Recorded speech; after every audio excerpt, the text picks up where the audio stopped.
ওটার অন্যতম কারণ হলো বাংলাদেশের এই বিশ্ববিদ্যালয়গুলোতে সঠিক রাজনীতির চর্চা না হওয়া। তারা লেজুরভিত্তিক রাজনীতির চর্চা করতে করতে ছাত্রলীগকে এমন একটি পর্যায়ে নিয়ে গিয়েছিল যে তারা সবসময় মারমুখী আচরণ করত। এর প্রেক্ষাপটে প্রতিটি বিশ্ববিদ্যালয় চাচ্ছে যে গণতান্ত্রিকভাবে ছাত্র সংসদ নির্বাচন হোক।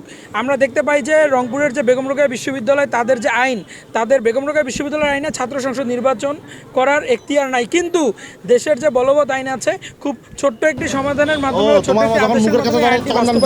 অবস্থান করছে গতদিন থেকে, এবং এটি এতটা গুরুত্বপূর্ণ একটি আন্দোলন বা দাবি যেখানে তারা অনশন করছেন। এবং আপনারা দেখেছেন 2 থেকে 3 জন শিক্ষার্থী হসপিটালে ভর্তি হয়ে আছে। আমরা দেখেছি বিশ্ববিদ্যালয় প্রাঙ্গণে ভিসি এসেছেন, সংশ্লিষ্ট লোকজনরা এসেছেন, কিন্তু কোনো আশ্বাস কিংবা যে একটা মানে তাদের যে একটা গুরুত্বপূর্ণ একটা এই ব্যাপারে আলোচনা, সেটি আমরা দেখছি না। যে প্রতিনিয়ত আমাদের যে দাবিগুলো আছে, ছাত্রদের যে দাবিগুলো আছে, সেগুলো বারবার ওই দাবি সামনে রেখে আমাকে রাজপথে নামবো, আসলে এটা আমাদের কাজ না। কারণ দিন শেষে আমাদের পড়াশোনা আছে, আমাদের পরিবার আছে, আমাদের নিজেদের ব্যক্তিগত একটা সময় আছে, আমাদেরকে এগুলো আমাদের করা উচিত।